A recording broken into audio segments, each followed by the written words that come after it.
Friday night. Well, folks, it is day 25. Another 6,000 words are down.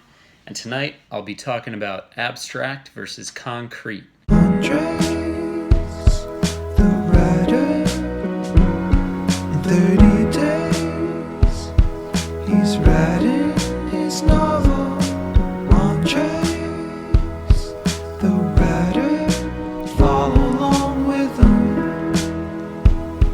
on YouTube. But first, let's do some quick shout-outs. Boom! Shout out to Pierre, my French-Australian friend. No worries, mate, for calling me a writing machine. I am not a robot. Shout out to Laura for calling me Mr. Rogers. I take that as a compliment. Won't you be mine?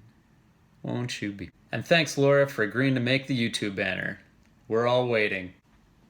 Anyway, folks, the word of the day tonight is abstract versus concrete. Now, this is a notion that was really hammered home in two places.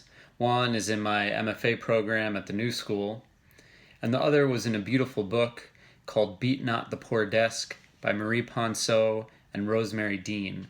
Every writer has to understand these two concepts. First, the abstract. The abstract are ideas, emotions. It's the intangible. For example, she was in a hurry.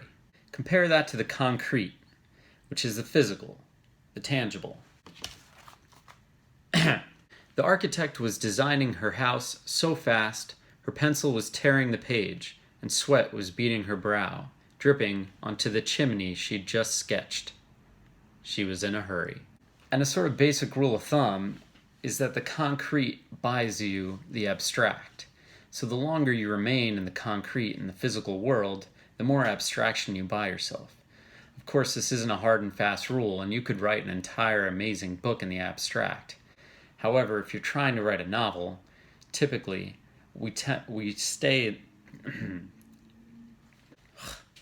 the concrete. And really, it's a very common mistake of the amateur writer to stay in the realm of the abstract. What books allow you to do, what writing allows you to do, is to really engage the senses. Touch, taste, feel, smell, sound, all of the things. And the masterful writers, Toni Morrison, Clarice Lispector, Herman Melville, Thomas Pynchon, Cormac McCarthy, my hero and yours, they're all engaging the senses. And if you really look closely, the bulk of their work is in the concrete. The concrete gives you a foundation from which you can then build your building, like an architect. Anyway, folks, that's all for tonight. Another 6,000 words are down.